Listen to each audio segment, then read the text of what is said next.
Rahmatullah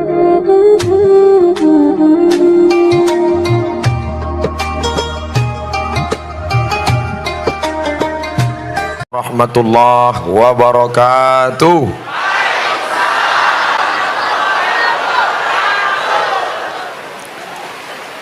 Anak raja pergi ke Makkah, pergi ke Makkah membawa karbon. Sudah lama berceramah, baru ini diiringi mercon.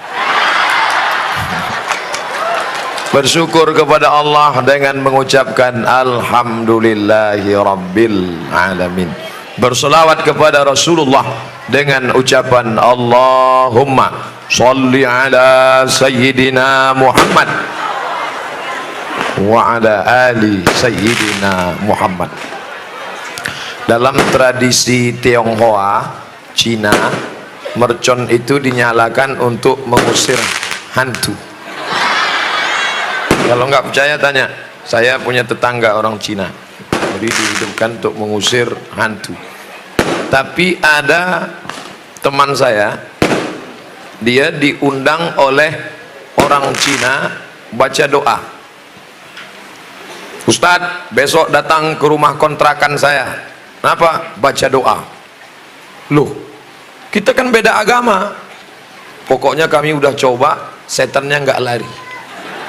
Ternyata setan sekarang tidak takut sama mercon, takutnya sama ayat kursi.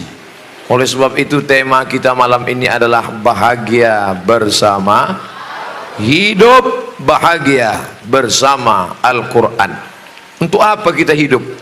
3 hari yang lalu saya dapat WA, pesan pendek, Ustadz Somad, boleh nggak berdoa supaya jangan hidup, supaya mati saja, nggak usah ada sorga, nggak usah ada neraka. Saya membacanya emosi, lalu saya jawab, kamu cari jembatan, terjun ke bawah, mati saja kamu.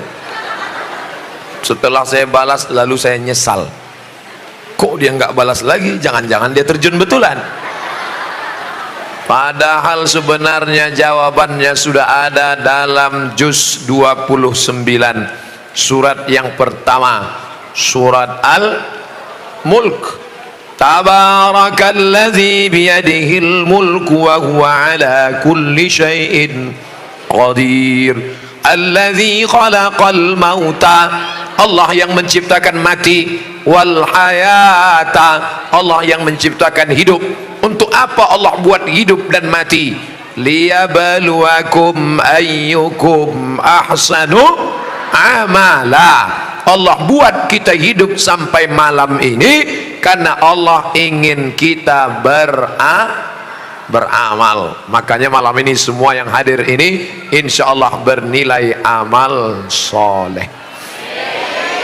Amal soleh, bukan amal somat.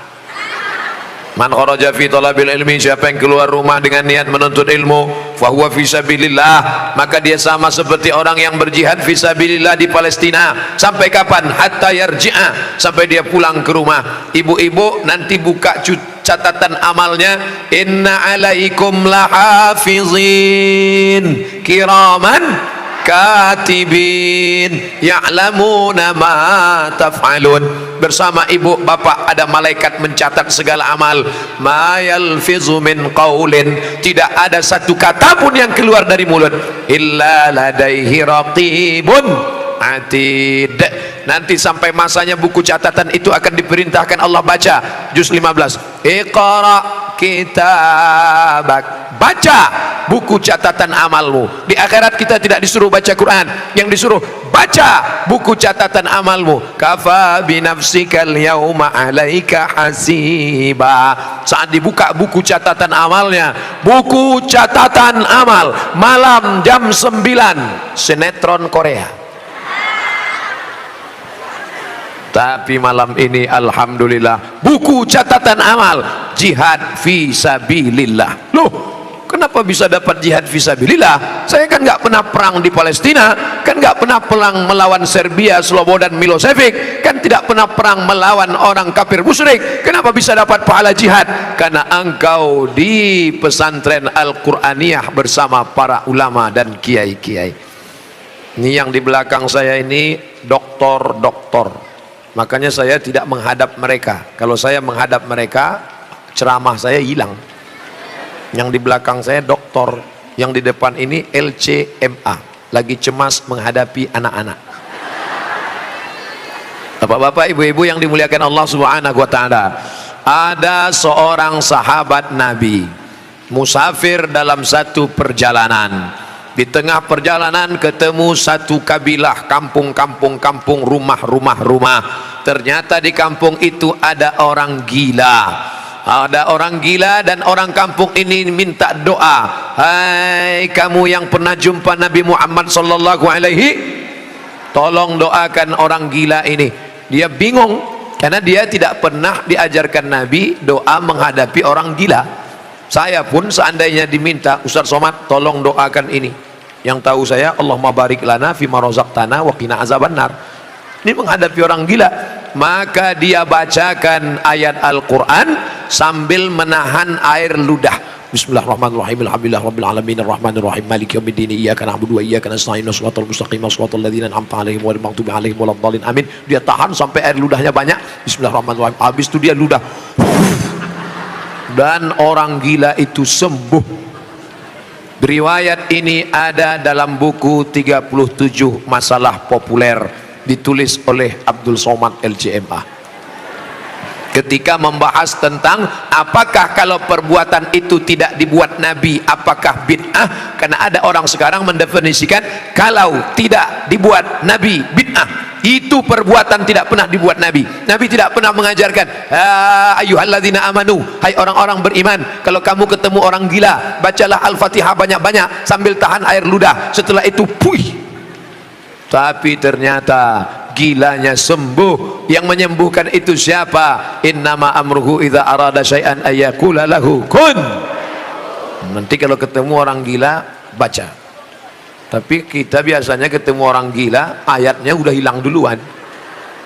Saudaraku yang dimuliakan Allah Subhanahu wa taala, lalu kemudian kata Abdullah bin Abbas, dibacakan ayat ke air, lalu ditiupkan ke air, maka dimudahkan Allah Subhanahu wa taala barokat bacaan Al-Qur'an. Tapi Abdullah bin Abbas tidak menyebutkan yang dibacakan itu surat apa, ayat apa, terserah. Maka datanglah seorang bapak-bapak, istrinya sedang hamil tua, lalu kemudian dia tanya sama kiai, Pak Kiai, saya mau bacakan ayat, istri saya mau melahirkan. Baca aja. Ayatnya apa Pak Kiai? Baca aja. Tolong Pak Kiai, saya nggak tahu baca ayat yang mana. Kiai dapat ilham, baca surat ini. Surat apa? Idza zulzilatil ardu zilzalaha, ketika bumi digoncangkan. Wa akhrajatil ardu athqalaha, ketika bumi bergoncang keluarlah isi-isinya. Betul, begitu digoncang keluar isinya. Berkat kemuliaan Al-Quran ini. Ustaz Somad ini ngawur ini. Yang saya ceritakan ini ada dalam hadis. Yang saya ceritakan ini pendapat sahabat Nabi Abdullah bin Abbas radhiyallahu anhuma. Yang saya ceritakan ini pengalaman para ulama, para kiai, para ustadz, tuan guru, dan itu dibuktikan dalam Al-Quran nyata. Wa nunazzilu minal Quran, kami turunkan Al-Quran itu sebagai apa? Ma huwa syifa. Apa arti syifa? Obat. Buka kamus bahasa Arab. Dawa, obat. Syifa, obat. Apa beda dawa dengan syifa? Dawa diminum belum tentu sembuh, bisa sembuh bisa tidak. Tapi kalau syifa diminum pasti sembuh. Maka Allah mengatakan ma huwa syifa, Quran itu adalah obat yang pasti sembuh. Yang nggak percaya nggak apa-apa, neraka jahanam masih kosong. Dzalikal kitabul la raiba fih, tidak ada keraguan sedikit pun di dalamnya. Ramai kita malam ini, siapa yang mulia, laki-laki apa perempuan? Kata perempuan, kami yang mulia. Mana buktinya perempuan lebih mulia? Tempatnya diletakkan di depan pentas, laki-laki di samping. Kata yang laki-laki, kami lebih mulia karena Nabi mulia. Kata yang perempuan, kami lebih mulia karena Nabi itu dikeluarkan dari rahim seorang perempuan. Tidak ada Nabi kalau tidak ada perempuan. Betul? Kata yang laki-laki, memang betul Nabi itu keluar dari rahim perempuan, tapi bapaknya Nabi tetap laki-laki. Ini kalau gini terus nggak selesai-selesai sampai subuh. Maka solusinya di mana? Di antara kita ini siapa yang paling mulia? Jawabannya tidak usah jauh-jauh, tertulis di dinding, khairukum man ta'allamal Qur'an wa 'allamahu. Khairukum, yang paling baik di antara kalian, man ta'allamal Qur'an, orang yang belajar Al-Qur'an, wa 'allamahu, dan orang yang mengajarkan Al-Qur'an. Itu dia. Apa itu hidup? Ada jawabannya. Siapa yang paling mulia? Ada jawabannya. Dan mereka memang betul-betul mulia di dunia, di akhirat. Kenapa? Karena tertulis di bawah VIP, very important person. Saudara yang dimuliakan Allah Subhanahu wa taala, di atas, di bawah, di samping, di dalam pondok ada terdapat anak-anak yang sedang belajar Al-Qur'an, dan mereka nanti akan menjadi pengajar Al-Qur'an. Mereka inilah orang-orang yang mulia. Ibu pun ikut mulia karena ibu pernah mengandung orang-orang yang mulia. Bangkit di akhirat, di atas kepalanya ada tajun, mahkota, crown minan nur, dari cahaya. Yang lain kepalanya kosong, nggak ada apa-apa. Yang lain malah gundul kena rontok, kena penyakit tipus. Tapi ibu di atas kepalanya ada mahkota dari cahaya. Ya Allah, kenapa ini perempuan ada mahkota dari cahaya? Karena dia pernah mengandung anak-anak penghafal Quran. Amin. Jangan cuman amin doa, daftarkan anak Anda sebelum tanggal penutupan berikut ini. Sahabat saya jauh-jauh dari Riau naik pesawat 1 jam 40 menit untuk mengantarkan anak belajar sekolah di pesantren Al-Qur'aniyah. Bisa-bisanya bapak-bapak, ibu-ibu yang tinggal di sekitar sini tidak mengambil manfaat barokah dari Al-Qur'aniyah. Seperti pepatah mengatakan, ayam mati di lumbung padi, padinya banyak tapi ayam bisa mati kelaparan. Kenapa? Karena dia tidak mau memakai paruhnya untuk mencotok padi. Maka ada ungkapan, jangan sampai rezeki dipatok ayam. Dulu rezeki dipatok ayam, sekarang bukan cuma dipatok ayam, lain-lain pun ikut mematoknya juga. Saudaraku yang dimuliakan Allah Subhanahu wa taala, untuk apa anak kami jadi penghafal Quran? Saya nggak mau anak saya penghafal Quran, Pak Ustaz. Paling-paling nanti jadi imam tarawih. Saya nggak mau anak saya penghafal Quran, Pak Ustaz. Paling mantling nanti jadi guru ngaji. Saya nggak mau anak saya penghafal Quran, Pak Ustaz. Ini kalau ada orang ngomong begini, ini otaknya sungsang. Perlu dibawa ke message, diluruskan isi kepalanya. Karena dalam kepalanya itu hanya duit, dunia, dunia, duit, duit, dunia, dunia. Sengaja Allah ciptakan lambung dengan otak jaraknya 3 jengkal. 1, 2, 3. Ini lambung, ini otak, supaya otakmu jangan cuman mikir lambung. Ada nggak makhluk yang otaknya dekat dengan lambung? Ada, udang. Maka disebut otaknya otak udang. Di situ otaknya, di situ perutnya, di situ taiknya, di situ lambungnya. Dunia kau kejar, akhirat tidak pernah mampir. Tapi kalau akhirat yang kau kejar, dunia akan bersimpuh di bawah tapak kakimu. Betul? Berapa banyak para penghafal Quran yang dimuliakan Allah Subhanahu wa taala. Saya dengan mata kepala saya sendiri melihat orang-orang yang mau menerima calon menantu. Aku nikahkan engkau dengan anakku dengan mahar emas seberat 1 kilogram. Begitu 2 hari kemudian datang debit kolektor, rupanya kredit. Habis kau cari dunia, tinggal. Tapi ada orang yang menerima Al-Quran. Aku nikahkan engkau dengan anakku dengan mahar mengajarkan surat Ar-Rahman tunai. Hari ini menjadi orang yang ternama, dimuliakan. Namanya siapa, Pak Ustaz? Nggak boleh sebut nama, menjaga kode etik jurnalistik. Siapa yang memuliakan? Tu'izzu man tasha', Allah yang memuliakan. Dan kalau Allah mau menjatuhkan, menghinakan, wa tuzillu man tasha'. Ustadz Somad, saya nggak mau anak saya jadi ustadz, nanti kurus kayak Ustadz Somad. Anakmu hafal Quran bukan berarti selamanya semuanya. Lihat bakatnya kemana. Kira-kira anakmu ini hobinya kemana? Anak saya ini kemana-mana bawa martil, Pak Ustadz. Masukkan fakultas hukum, nanti dia akan jadi hakim konstitusi. Setuju? Dia yang akan memutuskan perkara-perkara hukum hebat. S1, SH, S2, MH, S3, doktor. Dari mana? Leiden University Belanda. Kepalanya Belanda, tapi dalam hatinya ada Quran 30 juz. Siap? Siapa bilang tidak bisa? Masukkan pesantren. Di pesantren hafal Quran, bahasa Arab mantap, bahasa Inggris oke. Pulang kampung, assalamualaikum, waalaikumsalam, how are you today? Apik tenan. Loh, katanya bisa bahasa Inggris oke, bahasa Arab mantap, Quran hafal, tapi tetap tidak meninggalkan bahasa daerah, hormat sama orang tua. Bukan berarti dia angkuh dan sombong. Anakmu ini hobinya apa? Dari kecil anak saya kemana-mana bawa jarum suntik Pak Ustadz. Masukkan fakultas kedokteran. Berarti dia mau jadi dokter spesialis. Dua kemungkinan. Kalau ada anak bapak ibu suka bawa jarum suntik, dua kemungkinan. Pertama jadi dokter, kedua jadi pecandu narkoba. Tergantung kemana kita mengarahkannya. Ustadz Somad, kalau ada anak Indonesia yang hafal Quran, bawa ke sini, nanti dia dapat beasiswa full free. Itu yang ngomong siapa? Pak Rektor di Yogyakarta, Universitas Islam Indonesia, UII. Saya waktu ceramah ke sana, hafal Quran, bawa ke sini, kami tes, dapat beasiswa. Berapa juz Pak? 30 juz. Kalau yang juz 30 nggak bisa. Nah, nanti anak-anak bapak ibu hafal Al-Quran masuk. Saya ceramah di Solo. Bagaimana? Universitas Negeri UNS. Pernah dengar UNS? Universitas Negeri 11 Maret. Kalau 11 September Twin Tower meledak. 11 Maret Super Semar, surat perintah 11 Maret, Universitas Negeri 11 Maret. Apa kata Bapak Dekan? Saya makan malam dengan Pak Dekan, Ustadz Somad.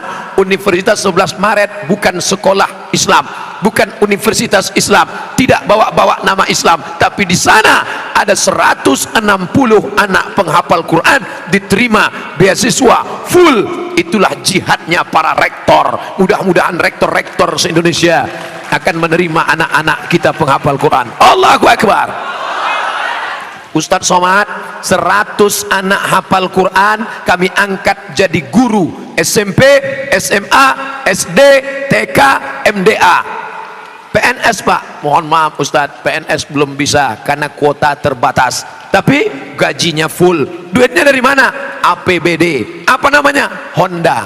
Loh, kok bukan Yamaha? Honda, honor daerah. Siapa yang memberi? APBD. APBD dari mana? Punya rakyat. Ini di mana? Kota Jambi. Saya ceramah di Jambi. Apa program keislaman di Jambi? 100 anak penghafal Quran diangkat menjadi guru. Ada yang PNS, ada yang honor daerah, ada yang pegawai kontrak. Maka semangat Islam bangkit. Inilah pemimpin-pemimpin yang mendapatkan syafaat pada hari tidak ada yang bisa menolong. Hai Bapak Gubernur, hai Bapak Bupati, hai para pejabat, ibadahmu bukan baca Yasin, ibadahmu bukan sholat duha, ibadahmu bukan sholat tahajud, karena siapapun bisa baca Yasin, tahajud, tahlilan, maulidan, yasinan. Ibadahmu adalah angkat martabat, angkat derajat para penghafal Quran. Allahu Akbar. Ustadz Somad, kami sebetulnya mau mengambil APBD untuk para penghafal Quran. Kenapa tidak kamu ambil? Kami nggak bisa. Kenapa tidak bisa? Karena tidak ada payung hukumnya. Yang buat payung hukum siapa? APBD dari daerah bisa diambil oleh bupati, gubernur, wali kota melalui payung hukum bernama Perda, peraturan daerah. Peraturan daerah itu yang buat siapa? DPR. Yang ngangkat DPR itu siapa? Ibu. Yang ngangkat DPR itu ibu. Makanya ibu luar biasa. Ini sedang bangkit, namanya gerakan emak-emak. Kenapa Ustadz katakan ibu? Kenapa bukan bapak? Karena bapak disetir oleh ibu. Papa kalau nggak milih nanti. Saudaraku yang dimuliakan Allah Subhanahu wa taala, kerumunan malam ini akan berubah menjadi kekuatan. Takbir. Kekuatan apa? Bukan berarti bakar, hancurkan, ratakan. Bukan. Kita negara demokrasi. Demokrasi suara terbanyak, itulah yang menang. Maka orang banyak ini akan memilih wakil-wakil rakyat. Pilihlah orang yang memperjuangkan Al-Quran. Amin. Nanti wakil-wakil rakyat calon-calon akan datang membawa satu gulung karpet. Ibu-ibu, bapak-bapak, pilih saya. Kalau saya menang, nanti saya kasih karpet. Ini DP-nya. Kalau saya kalah, yang DP ini saya jemput lagi. Pak, jangan bawakan kami karpet. Karpet kami sudah tebal, sudah mantap. Jangan bawakan kami kipas angin. Kipas kami sudah mantap, pakai air lagi. Jangan bawakan kami lampu. Lampu kami mantap, sampai ke langit. Tapi buatkan peraturan daerah bahwa anak-anak kami dapat beasiswa, bahwa APBD akan dinaikkan, pondok pesantren dapat bangunan, pondok pesantren dapat bantuan. Nanti bapak mati dimakan cacing tanah. Oh, jangan keras gitulah, nggak sopan. Bapak mati dimakan cacing tanah, maka pahalanya mengalir. Berapa lama engkau duduk di sana? 5 tahun, 10 tahun. Setelah itu pensiun, stres, depresi, stroke, mati. Tapi ada yang akan tetap kekal abadi. Apa dia? Bantuan-bantuan untuk para penghafal Quran. Mereka baca Quran pagi, petang, siang dan malam. Mengalir pahalanya ke makam-makam para bupati, para gubernur, wali kota, pejabat yang pernah menolong agama Allah. Intan surullah, kalau kau tolong agama Allah, yansurkum, Allah akan menolong kamu. Wa yutsabbit aqdamakum, Allah akan mengokohkan, menegakkan kaki kamu. Pada saat orang tidak bisa berdiri, engkau gagah berdiri menghadap Allah subhanahu wa ta'ala. Amin. Siap memilih wakil-wakil rakyat yang menolong agama Allah? Jangan ada dusta di antara kita. Saudaraku yang dimuliakan Allah subhanahu wa ta'ala, ini nampaknya Ustaz Somad udah mulai ngomong-ngomong politik ini. Tidak. Ustaz Somad tidak pernah ceramahnya sembunyi-sembunyi gerilya di bawah tanah. Abdul Somad ceramah di atas tanah. Apa di bawah tanah? Emang ceramah sama cacing? Yang dibicarakannya tidak pernah partai, tidak pernah bicara nama orang, tidak pernah bicara nama golongan, tidak pernah bicara nama ormas. Yang dibicarakan hanya menolong agama Allah dengan kekuasaan. Ustaz Somad hanya ceramah, bacalah Quran, bacalah Quran, bacalah Quran. Habis itu selesai. Tapi ada bupati membuat peraturan daerah, pagi-pagi masuk kantor pegawai baca Quran, one day one page. Ada namanya odoj, one day one juz. Dia enggak, dia tawar one day one page, satu hari satu lembar, satu hari satu lembar saja, selesai baca lembar. Bismillahirrahmanirrahim, lillahi ma fis samawati wa ma fil ardh. Maka orang yang di kantor itu sudah mendapatkan barokah. Wa idza quri'al Qur'an, kalau Quran dibacakan, fastami'u lahu, dengar baik-baik, wa ansitu, diam, la'allakum turhamun, maka mendapat rahmat. Dibacakan Quran di kantor, kantornya mendapat rahmat. Dibacakan Quran di rumah, rumahnya mendapat rahmat. Bayangkan ibu punya anak hafal Quran, satu hari dia ulang 2 juz, satu bulan dia khatam 2 kali, satu tahun dia khatam 24 kali, maka mengalir pahalanya setelah ibu meninggal tanpa dia bacakan. Untuk almarhumah ibu, untuk almarhum bapak, tanpa dia baca, otomatis, automatically mengalir. Maka wakafkan anakmu. Anakmu berapa? Anak saya do re mi fa sol la si do sol fa mi re do. Wakafkan satu anak untuk menjadi para penghafal Quran. Amin.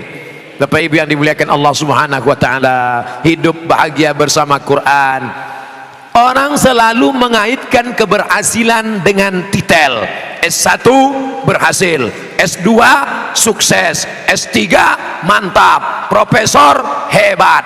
Tapi kebahagiaan letaknya di dalam hati. Maka banyak orang berhasil tapi tidak bahagia. Betul? Siapa orang berhasil tidak bahagia? Tuh, angka bunuh diri terbesar di dunia bukan di Jakarta, bukan di Indonesia. Angka bunuh diri terbesar di dunia Eropa, Amerika, Jepang. Orang Jepang kalau stres, dia ambil samurai, harakiri gerak, mati. Stres, depresi. Kenapa? Allah berfirman dalam Al-Quran, orang-orang yang jauh dari Al-Quran bagaimana hidupnya? Ka'annama yas'adu fis sama, seperti naik ke langit. Gimana seperti naik ke langit? Ayat ini turun sebelum pesawat ditemukan. Orang yang hatinya sempit, dia hidupnya seperti naik ke langit. Bapak ibu yang naik pesawat take off, terasa dada menyempit. Makanya saya kalau naik pesawat di samping ada anak kecil stres saya. Karena waktu naik itu anaknya nangis.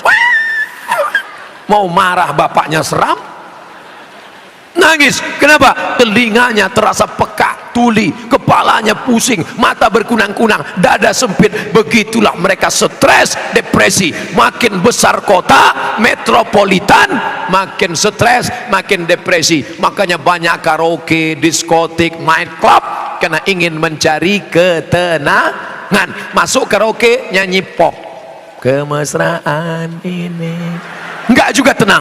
Lagu dangdut, jatuh bangun aku mengejarmu, enggak juga tenang. Lagu metal, enggak juga tenang. Power metal, makin stres. Makan pil anjing gila, agak tenang. Pakai sabu-sabu, super tenang. Akhirnya sakau, mati dalam keadaan su'ul khatimah. Orang barat naik mobil Mercy, naik mobil mewah, nggak bisa tidur, stres. Orang Islam naik metro mini malah kelewatan rumah.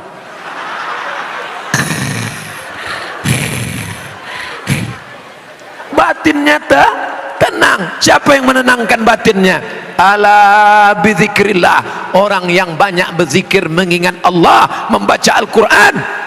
Bizikrillahi tatmainnul qulub, hati menjadi tenang. Pulang suaminya, uang belanja tidak ada, pergi pagi pulang petang, beras keringat banting tulang, yang dibawa cuman es krim. Kenapa buang kok? Dia jualan es krim, hujan dari pagi sampai sore. Istrinya nggak stres. Mama, apa boleh buat? Kita tidak dapat uang. Apa kata istrinya? Tenang aja mas, kita makan es ini bersama-sama. Sehat. Apa kata suaminya? So sweet mama. Hatinya tenang karena dia sudah diajarkan dalam Al-Quran, ma asaba min musibatin, tidak ada satupun musibah yang menimpamu di dunia, di akhirat, melainkan sudah disebutkan Allah dalam Lauhil Mahfuz, sudah tertulis sebagai takdir. Kita hanya berusaha, berdoa, tawakal. Datang baik, alhamdulillah. Datang yang baik, astaghfirullah, astaghfirullah Rabbal baraya, astaghfirullah minal khataya. Man lazimal istighfar, siapa yang banyak-banyak beristighfar. 3 janji Allah, ja'alallahu lahu min kulli dhiqin makhraja, setiap kesempitan hatinya diberikan kelapangan. Wa min kulli hammin faraja, setiap masalahnya diberikan solusi, jalan keluar. Wa razaqahu min haitsu la yahtasib, dia diberi rezeki dari jalan yang tidak disangka-sangka. Wastaghfiru rabbakum, Allah memerintahkan dalam Al-Quran, mintalah ampun kepada Allah atas segala silap dan salah. Saya nggak ada salah, saya nggak pernah silap, saya nggak pernah lupa. Kalau ada orang bicara begitu ibu, kalau ada orang ngomong begitu bapak, saya nggak pernah salah, saya nggak pernah lupa, saya nggak pernah silap. Saat itu dia sedang silap, salah dan lupa. Kenapa? Al-insan, manusia, makanul khata' wan nisyan, manusia tempatnya lupa, silap dan salah. Manusia diambil dari kata nasia. Nasia artinya lupa. Mana contohnya lupa? Buktinya yang saya ceramahkan tadi ingat semua? Enggak, saya aja yang ceramah nggak ingat. Tapi alhamdulillah ada saudara kita dari Jepang yang baik. Dia jajah kita 3,5 tahun, tapi setelah merdeka dia baik. Kita lupa, dia ingatkan kita. Dengan apa dia mengingatkan kita? Dengan 2, Sony dan Panasonic. Direkam, datang lagi keluarga kita, datang dari jauh di sana, dari Korea. Dia juga mengingatkan kita. Siapa namanya? Samsung. Tapi ada yang dekat dari Jawa. Siapa namanya? Oppo. Dia juga sedang mengingatkan kita dengan direkam. Makanya semua HP-HP yang merekam malam ini, insya Allah yang punya HP sama HP-nya masuk surga sekalian. Saudaraku yang dimuliakan Allah, pakailah HP untuk mengingatkan pada Al-Quran. Rekam MP3 30 juz. Maka ketika lupa, pilih surat apa? Surat dengar sebelum tidur malam. Apa yang sering kau dengar? apa yang sering kau pikirkan, itulah yang akan datang nanti waktu sakaratul maut. Ada seorang bapak-bapak di Jakarta, dia kena penyakit, masuk di ruang ICU, tertulis di pintu ICU. Saya menulis seperti tulisannya ICU. Belakangan saya baru tahu arti ICU. I see you, you don't see me. Aku bisa ngelihat lo kagak bisa ngelihat gua. Aku bisa ngelihat kamu, kamu gak bisa ngelihat aku, karena matanya terpejam. Suara di situ sepi sunyi, cuman ada tit tit tit tit tit tit. Itu koma namanya. Kalau yang titik panjang, tit. Tidak ada suara lain, sepi sunyi. Apa kata dokter? Keluarganya ada. Sini keluarga, bawa bapak ini karena sudah tidak bisa tertolong lagi, bawa pulang ke rumah. Ketika alat mau dicabut, tiba-tiba si bapak bangun dan sadar. Dokter terkejut, sadar, keluarga pun heran, dan mereka bertanya, "Bapak, dalam tidur komamu tadi apa yang kau lihat? Dalam bayanganmu itu apa yang kau tampak di matamu?" Apa kata si bapak mengaku, "Saat saya koma itu tiba-tiba ada yang datang." Siapa yang datang? Ustadz Somad. Apa kata Ustadz Somad? Tiba-tiba Ustadz Somad bertanya kepada saya, "Kapan tablik akbar?" Dan saya pun terbangun.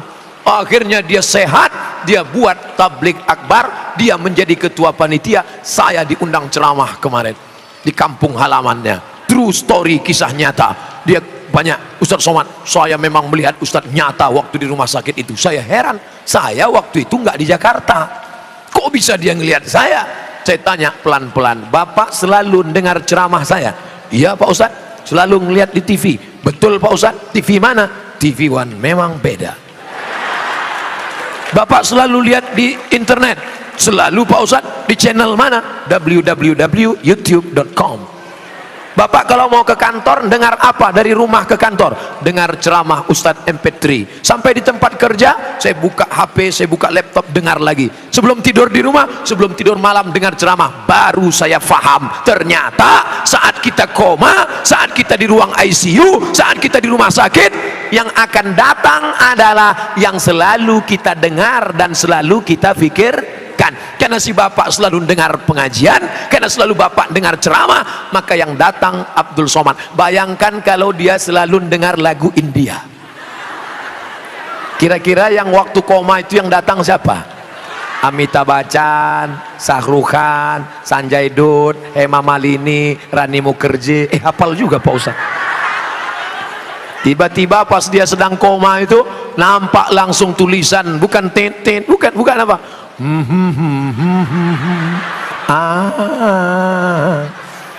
Bayangkan ketika ibu sedang koma, tiba-tiba yang datang K-pop, penyanyi Korea. Maka yang selama ini masih dengar lagu dangdut, keong racun, kucing garong, kabi kaci kabi gam, kuc kotahe, cinta satu malam, stop, robah menjadi suara anak-anak dari pesantren Al-Qur'aniyah. Siap? Nih mereka yang hafal Quran, nanti sekarang nanti malam terngiang suara ayat-ayat di telinga mereka. Inna sam'a, pendengaran, wal basar, penglihatan, wal fuad, hati, otak dan pikiran, kullu ulaika kana anhu mas'ula, semua akan disoal, semua akan ditanya, semua akan dituntut di hadapan Allah Subhanahu wa ta'ala. Sekarang mahar pernikahan melambung. Kamu kenapa belum nikah? Belum ada modal, Pak Ustaz. Kenapa? Calon mertua saya minta emas 1 cuci tangan. Akhirnya anak muda unjuk rasa bawa karton, turunkan harga mahar, turunkan harga mahar, turunkan harga mahar. Kalau mahar tinggi, maka zina murah. Betul? Kalau anak muda ini yang mau menikah, maharnya dibuat tinggi, maka mereka akan melakukan perbuatan maksiat. Makanya kalau ada anak lajang meminang, tanya dia, "Kamu mau minang anak saya?" "Iya." "Apa yang kamu bawa?" "Segenggam cinta dan masa depan." Makan tuh cinta. Tapi begitu ditanya, "Kamu tamat dari mana, anak?" "Saya dari pesantren Al-Qur'aniyah." "Masuk." Sudah lulus fit and proper test. Jangan sampai di hari yang baik, bulan mulia itu, mestinya calon mertua bertanya dengan lembut, "Namamu siapa, nak?" siapkah engkau menikah? Tapi hari itu pertanyaannya kasar. Ya masa aku nikahkan aku dengan anakku, jangan datang lagi. Kenapa marah? Karena MBA, married by accident. Nauzubillah, nauzubillah. Tidak mungkin para penghafal Quran melakukan itu. Tidak mungkin adik-adik anak-anakku yang berjilbab melakukan itu, karena mereka terjaga di pondok pesantren, dijaga. Ibu tidak bisa menjaga anak-anak ibu. Mereka akan keluar, mereka akan ke mall, mereka akan jalan-jalan, mereka akan nonton. Siapa yang bisa menjaga? Tembok pondok pesantren 6 tahun dibina, dididik, hafal Quran. Keluar mereka menjadi muslim muslimah yang baik-baik. Emangnya bisa kita jaga anak kita? Mana bisa. Bapak pergi pagi, anaknya masih tidur. Bapak pulang malam, anaknya sudah tidur. Jarang pulang. Namanya siapa? Pak Toib. Maka yang bisa menjaga, mendidik adalah para kiai, ustadz, guru. Digugu, ditiru. Mereka hafal Quran. Bapak enggak hafal Quran. Mereka 30 juz di kepala mereka, dipejamkan mereka matanya, kelihatan Al-Quran mengalir di depan matanya. Al-Fatihah, Al-Baqarah, Ali Imran, An-Nisa, Al-Ma'idah. Coba bapak pejamkan mata, apa yang nampak? Ayam penyet. Saudaraku yang dimuliakan Allah Subhanahu wa ta'ala, maka tidak ada jalan cara menyelamatkan anak kita. Pondok pesantren benteng terakhir NKRI, merdeka.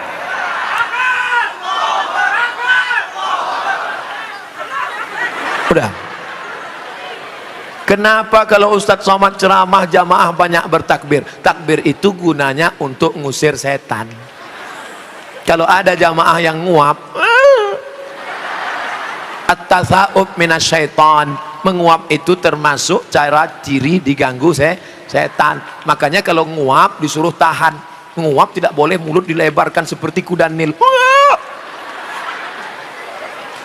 Kenapa mulut tidak boleh dilebarkan? Karena kalau mulut dilebarkan, pernah suatu kejadian terjadi, true story, kisah nyata, di ruang rumah sakit nganga. Kenapa? Engselnya bergeser.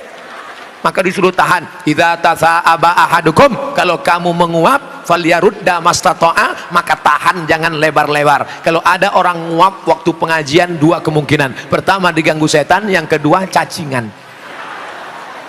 Alhamdulillah, dari tadi saya tausiah sekiri ke kanan, saya lihat nggak ada yang nguap. Saya biasanya ceramah 60 menit sesuai yang tertulis di botol 600 ml. Tapi kadang-kadang ini saya langgar juga. Kenapa? Kalau saya lihat ada 2-3 orang nguap, saya langsung berhenti. Tapi alhamdulillah tidak ada. Takbir tadi untuk mengusir setan yang sudah mulai menggoda. Datang setan membawa kipas. Nina bobo. Oh, itu setan jadul. Kalau setan yang keren namanya setan milenial. Nah, dia tidak pakai kipas lagi, dia bawakan AC. Jadi Pak Ustadz, setan itu keren-keren juga. Baca buku Isa Daud. Isa Daud wartawan dari Kairo, Mesir. Dia tulis Al-Hiwar Ma'ajinil Muslim, dialog dengan jin Islam. Buku itu pernah bestseller di Indonesia, buku terlaris di Indonesia. Begitu saya sampai di Mesir, ternyata bukunya di kaki lima, nggak laku. Membuktikan orang kita suka dengan jin. Nama komunitasnya jin. Jin terbagi dua, jin muslim dengan jin kafir. Jin kafir namanya setan, induknya namanya iblis, GM-nya general manager. Setan bisa mati, iblis nggak mati-mati sampai hari kiamat. Setan banyak, setan. Iblis cuma satu, tunggal, only you, hanya dia saja. Setan ada namanya jin korin. Jin korin yang ikut waktu kita lahir. Waktu saya lahir, jinnya ikut. Saya ceramah, dia ikut. Nanti kalau saya meninggal dunia, tiba-tiba ada orang DKI Jakarta kerasukan, suaranya mirip seperti suara saya. Assalamualaikum. Kamu siapa? Saya Abdul Somad LCMA. Tapi Ustaz Somad sudah meninggal. Aku rohnya. Itu bukan roh saya, itu jin korin yang nyamar. Kenapa? Karena dia ikut saya kemana-mana. Saya mati, dia masih hidup, gak mati-mati. Namanya jin korin, ikut kemana-mana. Tapi ada jin yang tidak mengikut manusia. Dia di pinggir jalan, di pohon-pohon kayu. Ini namanya jin non-job.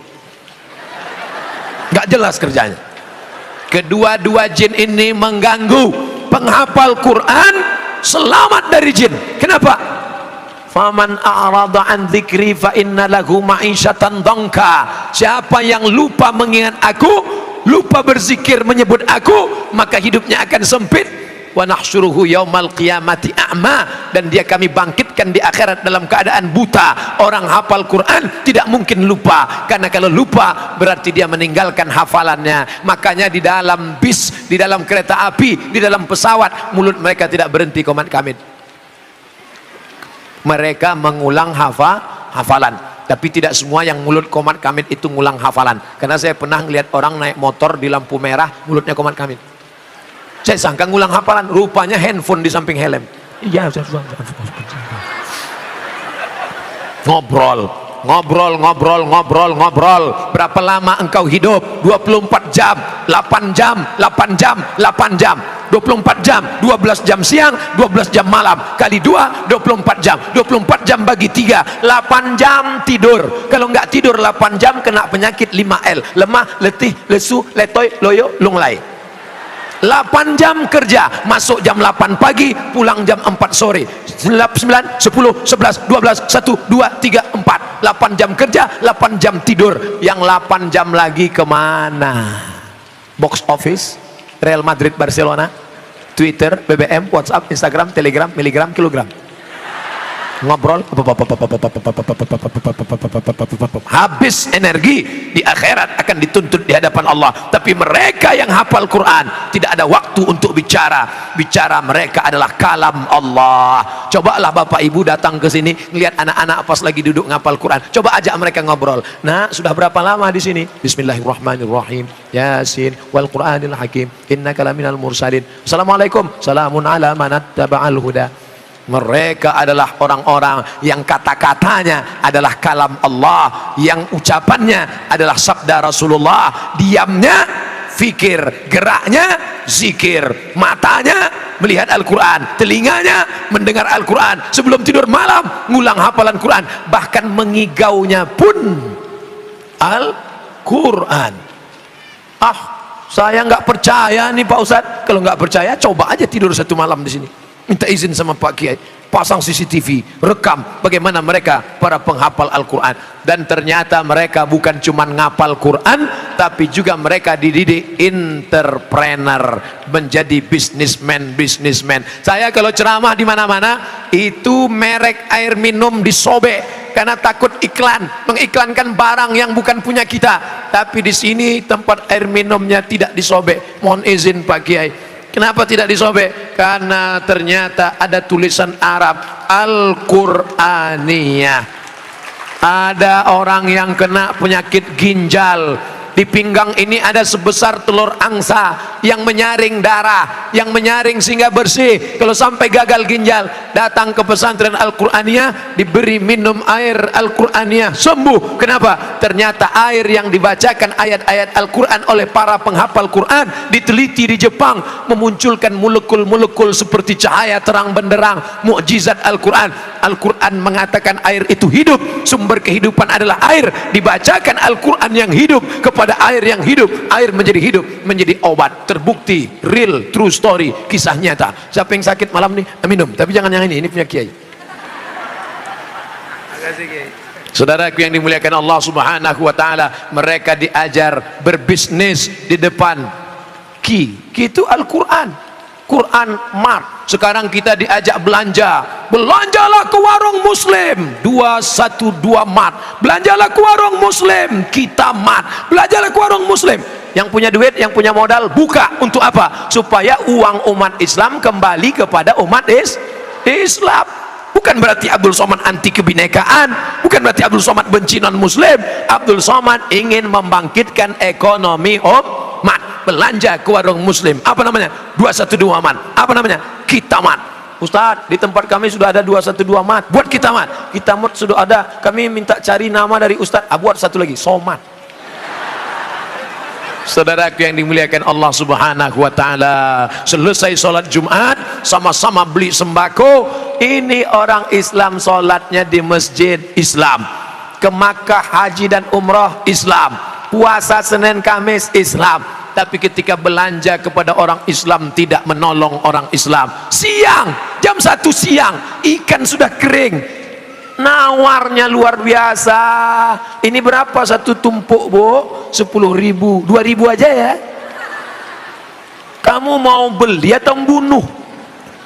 Anaknya mau sekolah, dia belum bayar kontrakan. Menunjukkan engkau kaya bukan dengan cincinmu yang banyak, menunjukkan kaya bukan dengan mukenamu yang 7 warna, menunjukkan kau kaya bukan dengan rumahmu yang besar, menunjukkan kau kaya adalah menolong saudaramu dengan membangkitkan ekonomi umat. Pesantren sumber daya umat, membangkitkan ekonomi umat, air minumnya, makanannya, produk cemilannya. Maka ini ke depan tanggung jawab kita bersama. Al-Quran law dha'a minni iqalu ba'iri, kata Abdullah bin Abbas radhiyallahu anhuma, seandainya hilang tali ontaku hilang, aku menemukannya dalam Al-Quran. Tadi saya mulai ceramah jam 9, sekarang jam 10 kurang 15. Saya sudah 45 menit ceramah, di mana-mana 60 menit. 15 menit lagi selesai ceramah. Habis itu kalau ada pertanyaan tulis di kertas, akan saya jawab. Yang bisa saya jawab, yang nggak bisa saya jawab akan saya bawa pulang.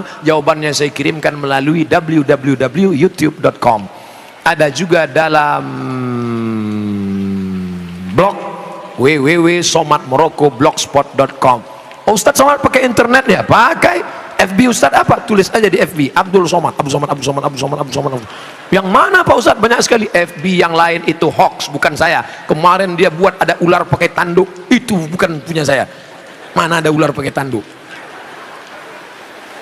Jadi FB Ustadz, FB yang punya saya cuman 1 saja, yang followernya 1.200.000. Ustadz pakai Instagram nggak? Ada Instagram. Instagramnya cuma 1 saja. Yang mana Ustadz? Banyak sekali pakai nama Ustadz. Instagram yang followernya 5,5 juta. Sebenarnya saya cuma mau ngasih tahu bahwa followernya banyak, itu aja. 5,5 juta. Banyak apa dikit? Belum ada apa-apanya dibandingkan follower penyanyi dangdut. Artinya apa? Masih banyak lagi ke depan. Maka anak-anakku kalian yang menghafal Quran, buat video pendek, lalu kemudian kalian upload di internet. Beli tiang, harga tiang kamera itu 100.000. Nggak ada uang 100.000 Pak Ustadz. Pergi ke tepi sungai cari bambu, ikat pakai karet. Buat video pendek, hidupkan, ngomong sendiri. Assalamualaikum warahmatullahi wabarakatuh. Walaqad yassarnal Qur'ana lidzikri fahal mim muddakir. Saudaraku dimanapun berada, Allah mudahkan Al-Quran. Mengapa engkau tidak juga mau menghafal Quran? Hafallah. Kami di pesantren Al-Quraniyah menghafal Quran pagi, petang, dan siang dan malam. Like and share. Latihan ngomong, bicara. Yang bisa ngomong, ngomong. Saya kalau ngomong nggak lancar Pak Ustadz, ngomong saya gagap Pak Ustadz. Pernah saya coba pasang assalamualaikum. Saya ngomong nggak bisa Pak Ustadz. Oke, kamu nggak usah ngomong, tapi tulisanmu buat serba-serbi menghafal Al-Quran. Saudaraku, ketika aku menghafal Al-Quran dulu, buatkan novel suka duka di pesantren Al-Quran. Nanti tiba-tiba difilmkan, macam kakak kelas kami Ustadz Habibur Rahman El Shirazi, pulang dari Kairo, dia tidak ceramahnya mantap, tausiahnya oke, tapi dia juga menulis, karyanya luar biasa. Apa namanya? Ketika Cinta Bertasbih. Apa namanya? Di bawah mihrab cinta. Apa namanya? Ayat-ayat cinta. Nah, kalian buat juga. Ketika Cinta Bertasbih, sudah. Lalu kita kira cocoknya apa ya? Ketika Cinta Berkulhu.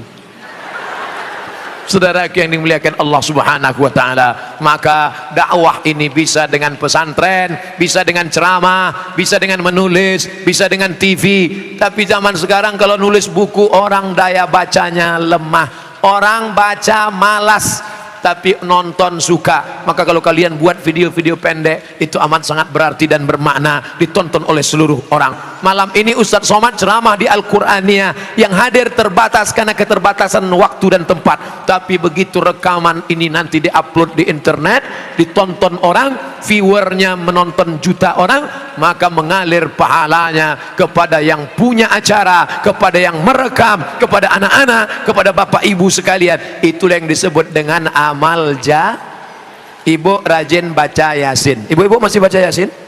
Hari apa? Hari Kamis, hari Jumat sore. Baca Yasin bagus. Baca Yasin bagus. Tapi seumur hidup baca Yasin kurang bagus. Baca Yasin bagus. Baca Yasin saat pindah rumah baru, bagus. Baca Yasin saat mobil baru, bagus. Baca Yasin saat bini baru, ibu marah. Kenapa mesti baca Yasin Pak Ustadz?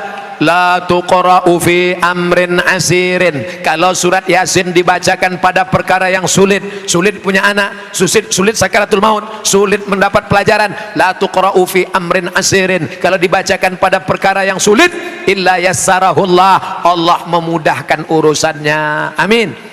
Maka kalau ibu bapak sulit urusan, baca surat Yasin. Selesai baca surat Yasin, Allahumma inni as'aluka bihaqqi surat Yasin, aku memohon kepada engkau ya Allah berkat kemuliaan surat Yasin, mudahkanlah segala urusanku. Jangan sebutkan hajatnya, nanti didengar teman sebelah. Kamu tadi apa? Mau tahu aja.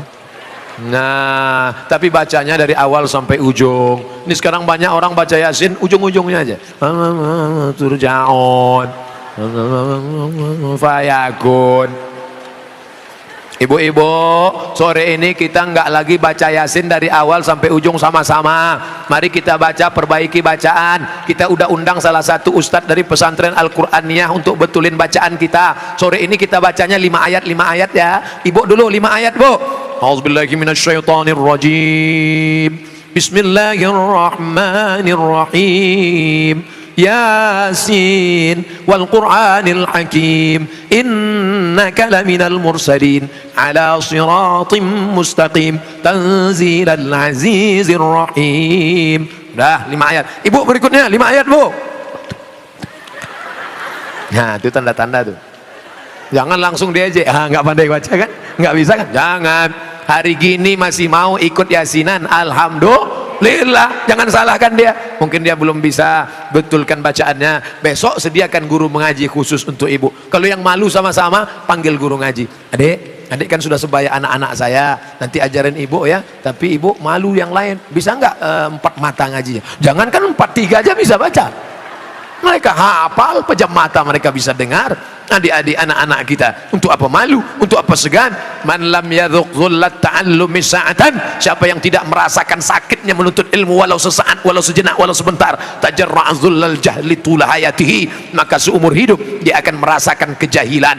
Mulut yang tidak pernah membaca Al-Quran, rumah yang tidak pernah diisi Al-Quran, kal baitil kharib, seperti rumah yang roboh, yang hancur. La taj'alu buyutakum qubura, jangan jadikan rumah kalian kuburan, karena tidak ada Al-Quran di dalamnya. Di dalamnya ada Quran, tapi Quran akad nikah 30 tahun yang lalu diletakkan dalam kain sutra, dibungkus dengan kayu jati, dipaku 4 pojok, nggak pernah dibuka sampai mati. Diletakkan di ruang tamu. Setiap tamu yang masuk ke ruang tamu berdecak kagum melihat Quran yang indah seperti melihat kucing. Ini apa nih? Itu akad nikah kami dulu. Ini rekaman videonya, ini gambarnya, ini akad maharnya. Iya, pernah dibuka.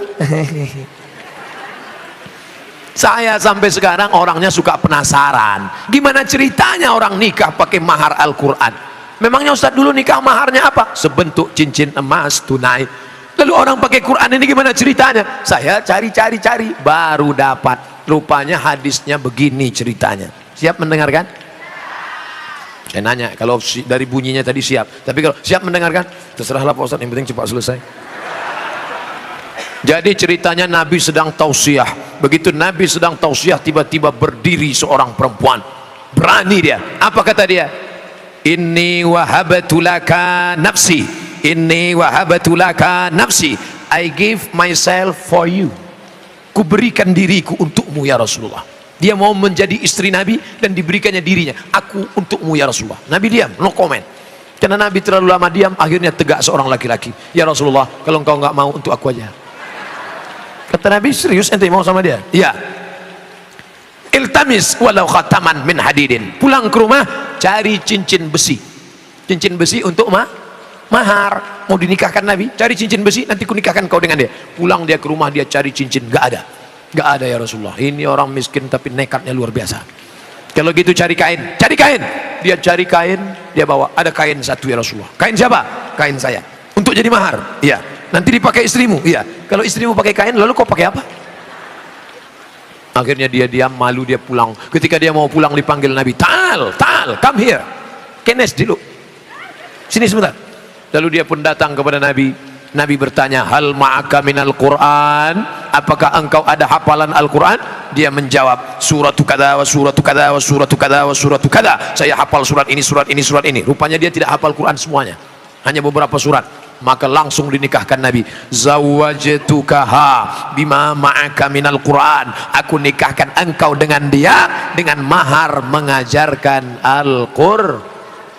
Tapi bukan berarti yang kemarin nikah dengan Al-Quran lalu nikahnya bermasalah. Tidak. Jangan nanti pulang dari sini si bapak ngomong, mama sini sebentar, ternyata nikah kita bermasalah.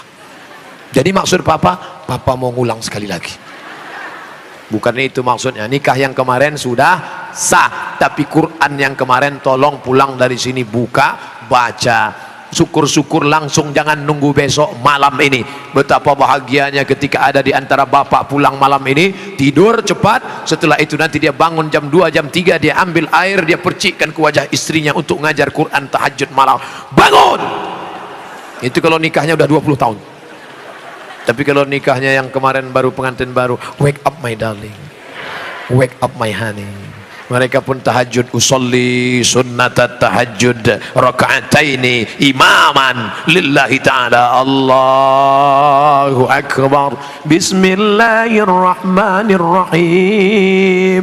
Amma yatasaalun 'anil naba'il 'azim alladzi hum fihi mukhtalifun.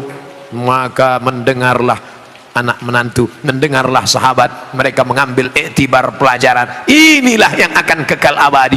Kau belikan emas, kau belikan mobil, kau belikan rumah, tinggal, tapi Al-Quran yang kau ajarkan, ajarkan kepada istrimu, ajarkan kepada anakmu. Kalau engkau tidak bisa mengajar, panggil guru ngaji ke rumah. Engkau juga tidak bisa, kau bawa ke majelis-majelis ilmu. Alhamdulillah, ibu-ibu yang hadir pengajian malam ini pastilah suaminya laki-laki yang soleh-soleh. Karena kalau suaminya Fir'aun nggak mungkin ngizinkan istri pengajian. Papa, aku mau pengajian. Jangan, di rumah aja, kita nonton TV. Tapi itu ada Ustadz Somad, jangan, itu Ustadz sesat. Tapi alhamdulillah suaminya baik. Papa, mama mau ngaji sebentar ya, pergi sana. Papa nggak ikut, papa mau main gaple. Mudah-mudahan yang belum baik diberikan Allah hidayah. Tidak ada gunanya kita berlama-lama begini Pak, kita akan tua, kita akan mati. Maka mungkin ustadz yang menceramahi dia nggak menyentuh hatinya, tapi ketika ibu yang berbicara pagi petang siang malam, pagi petang siang malam, lama-lama dia muak, akhirnya dia sholat. Ayyahdiyallahu bika rajulan wahidan. Satu orang dapat hidayah karena mulut ibu, satu orang yang jadi sholat karena ibu, satu orang yang sebelumnya suka pakai celana pendek. Orang bule, orang barat pakai celana pendek. Orang kita pakai celana pendek, lututnya hitam, kudisan. Tapi setelah menikah dengan ibu, dia berubah jadi celana panjang, auratnya terjaga, rajin baca Quran. Ibu tidak LCMA, ibu tidak doktor, ibu bukan orang hebat, tapi ibu lebih mulia daripada ustadz yang menyampaikan tabligh akbar. Karena Ustadz Abdul Somad malam ini menceramahi orang baik-baik. Ini yang di depan saya ini baik-baik semua kan?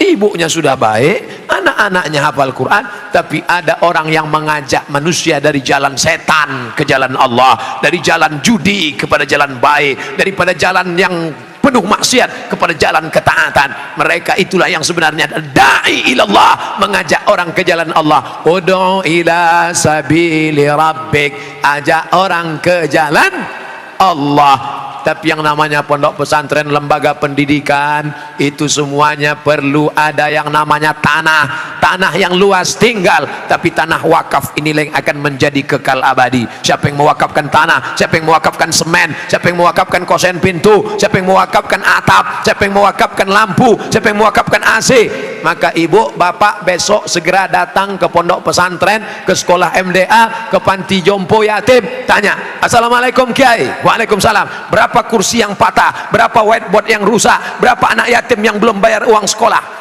Bapak mau bantu? Enggak, mau nanya aja. Kau simpan uang itu, uang zakat simpan, uang wakaf simpan, uang infak simpan, uang sodakoh simpan, tidak dibagikan. Ingat, dia akan keluar dengan caranya sendiri. Betul? Tidak mau sedekah, tidak mau zakat, masukkan ATM, masukkan ke bank, masukkan rekening, simpan. Suatu hari keluar dari ATM, begitu keluar ada orang menepuk bahu dari belakang, tatap mata saya, tatap mata saya, berapa nomor PIN? Akhirnya dikurasnya habis, mampus. Kemarin diajak sodakoh nggak mau, diajak zakat nggak mau, diajak wakaf nggak mau, hilang nomor rekening semua, rasakan. Saudaraku yang dimuliakan Allah Subhanahu wa taala, uang 100 juta disimpan. Kalau 100 juta berarti zakatnya 2,5%, 2,5 juta. 100 juta zakatnya 2,5 juta. Dikeluarkan setiap tahun. Bayarlah zakat, bayarlah zakat.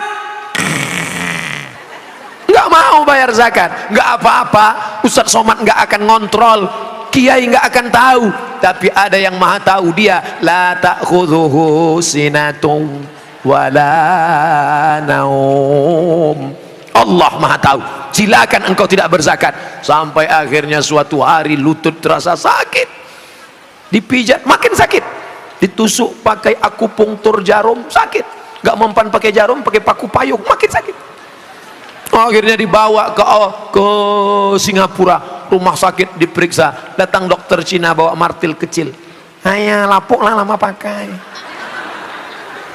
Ternyata tulang keropos, osteoporosis, lapuk. Jadi gimana nih lutut saya? Tenang, jangan takut, kita ganti lutut baru lah.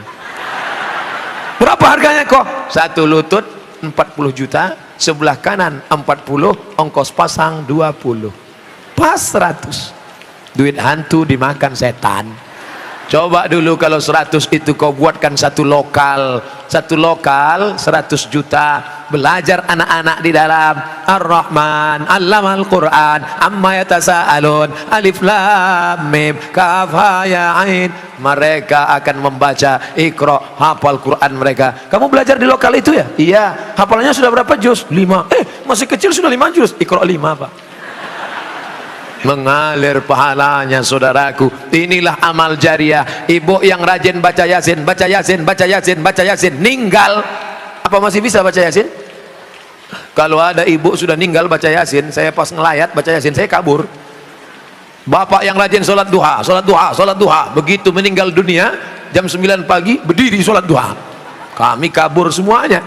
Artinya apa? Idza matal insan, hadis riwayat Muslim, kalau manusia mati inqata'a, amalnya putus. Tapi ada yang tidak putus. Mana amal yang tidak putus? Nih gedung yang dibangun, nih tanah yang diwakafkan, tuh atap. Maka siapa yang membangun, siapa yang berinfak, siapa yang bersedekah, mengalir sampai hari kiamat. Madamatis samawati wal ard. Alumni berangkat ke Al-Azhar Kairo. Tadi salah satu alumni datang ke hotel menemui saya. Ustadz Somad, saya lulus ke Al-Azhar Kairo. Alhamdulillah.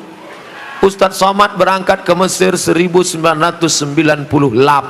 Sekarang tahun 2018, 20 tahun yang lalu. Kebetulan kami kemarin reuni 20 tahun nggak ketemu teman-teman. Pertanyaannya, anak ente berapa? 30 tahun nggak ketemu, pertanyaannya sudah mulai berubah. Ente penyakit apa? Bawah asam urat, tengah jantung koroner, atas kanker otak. Penyakit 40 tahun nggak temu, pertanyaannya sudah mulai berubah. Makam Somad di mana? 50 tahun nggak ketemu, pertanyaannya mulai berubah. Ente pakai pampers merek apa? Kita akan berubah Bapak Ibu. Ibu-ibu yang dulu muda, lalu kemudian layu, lalu kemudian kering, tua, meninggal dunia. Yang kekal abadi itu apa? Kalau pernah engkau berinfak, berzakat, berwakaf, bersedekah, itulah yang akan menolong di hadapan Allah. Makan, kuliner, masak banyak. Akhirnya apa? Ma'akal tafa'afnaita, yang kau makan busuk, basi, busuk. Wa malabista fa'ablaita, yang kau pakai, beli baju, beli ini sampai 3 lemari. Sekaya-kayanya orang bajunya cuma 3 lapis, singlet di dalam, baju luar tambah 3, cuma 1, 2, 3. Kalau ada sampai pakai 4 lapis, itu bukan kaya, demam. Sebanyak-banyaknya makan, paling banyak 3 kali tambah sekali. Wah, nampaknya belum coba nasi kebuli, tambah lagi. Nampaknya belum coba nasi goreng, tambah lagi. Paling banyak 3 kali. Kalau sampai ada yang nambah 5 kali, ususnya bolong. Hidup ini cuma 2, makan, pakai, mobil, pakai, rumah, pakai, makan. Habis itu hilang semuanya seperti debu yang diletakkan di tapak tangan, lalu kau hembus keras. Habaan mansura, yang kekal abadi. Oleh sebab itu al-kayyis, orang yang cerdas, smart. Ini HP-nya sudah smart. Apa namanya? Smartphone. HP cerdas, orangnya goblok. Orangnya mesti cerdas. Orang yang cerdas bukan yang IP-nya 4. Orang yang cerdas bukan titelnya banyak. Yang cerdas itu siapa? Mandana nafsahu. Siapa yang bisa mengendalikan keinginan hawa nafsunya. Wa amila lima ba'dal maut. Dan dia kalau beramal memikirkan sesudah mati. Kau bangun rumah besar, ibu yang suka buat rumah besar, mewah. Begitu rumahnya selesai, ibu sakit jantung mati, diganti bini baru. Ustadz kalau ngomong nggak enak terus ya. Setiap cerita pasti yang meninggal perempuan. Oke, kalau gitu kita balik. Sekarang bapak yang meninggal. Bapak punya rumah besar, megah, mewah, cantik. Begitu bapak meninggal, ibu dapat brownies, brondong manis. Tinggal semuanya, mobil besar tinggal, rumah besar tinggal, bini besar tinggal. Yang kekal abadi mana? Kalau pernah kau baca Quran, kalau pernah kau infak wakaf tanah, kalau pernah kau sekolahkan anak yatim, itulah yang akan menolong di hadapan Allah Subhanahu wa ta'ala. Ini akan menjadi kekal abadi insyaallah. Biasanya kalau kertas sudah datang, itu saya sudah ceramah 60 menit. Ternyata bukan 60, sudah 70 menit saya ceramah. Andai jam saya mati, saya tetap tahu bahwa saya sudah ceramah 70 menit. Dari mana? Dari rasa kesemutan kaki. Yayasan Pendidikan Islam Pondok Pesantren Al-Quraniyah Pondok Aren Tangerang Selatan. Masya Allah, lambang simbolnya Al-Quran dengan pena. Al-Quran dia hafal. Dan dia tidak hanya menghafal, dia menulis. Al-ilmu saydun, ilmu itu binatang buruan. Wal kitabatu qaiduhu, tulisan adalah pengikatnya. Qayyid suyudaka bil hibalil wathiqah. Kalau kau dapat binatang buruan, ikat supaya jangan lepas ditulis. Kenapa ibu bapak malam ini tidak ada yang nulis? Karena kami nggak perlu nulis Pak Ustadz. Terus kami sudah simpan di MP3. Mantap. Ustadz, apa hak suami terhadap HP istri? Karena banyak pertengkaran gara-gara HP.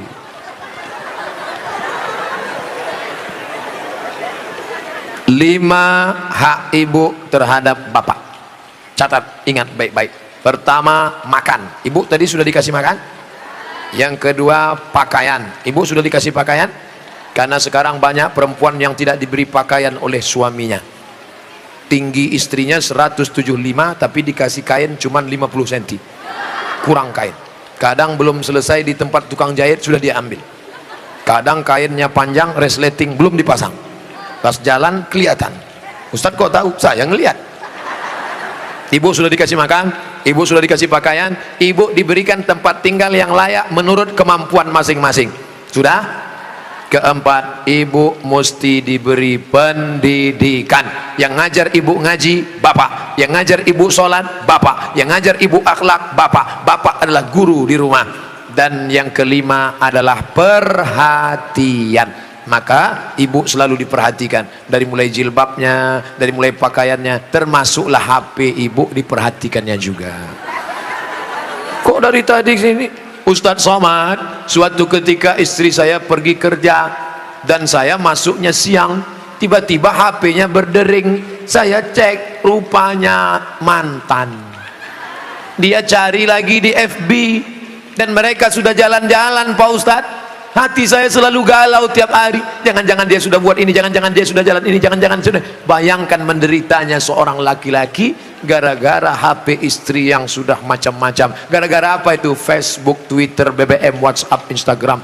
Oleh sebab itu jaga ini. Masalah HP ini jaga baik-baik. Nah, ini Ustaz Somad gak enak. Selalunya HP perempuan aja. Oke, sekarang kita balik. Bagaimana dengan HP bapak-bapak yang lebih banyak perhatiannya ke HP, yang kata-katanya merayu, menggoda? Oleh sebab itu ini mesti dijaga. Kalau tidak, duduk bersama bapak sama ibu, duduk, HP-nya buat baliho besar-besar, judulnya mau dibawa kemana hubungan ini, atau buat besar-besar, jangan ada HP di antara kita. Saya mau nanya Pak Ustadz, gimana caranya mengelola keuangan keluarga secara islami jika suami istri bekerja? Ar-rijal, lagi-lagi Al-Quran. Semuanya yang menyelesaikan masalah ini Al-Quran. Ar-rijalu qawwamuna 'alan nisa. Laki-laki menjadi pemimpin bagi perempuan. Bima anfaqu min amwalihim, karena mereka mengeluarkan nafkah biaya belanja. Makanya harta warisan laki-laki dapat 2 kali bagian perempuan. Ibu kalau 25, bapak dapat 50.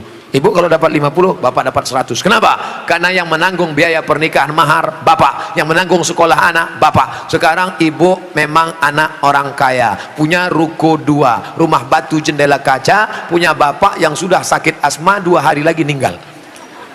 Kaya. Si bapak juga punya duit yang sama. Bapak punya duit, ibu punya duit, menikah. Apa beda duit bapak dengan duit ibu? Dalam duit bapak ada hak ibu, tapi dalam duit ibu tidak ada hak bapak.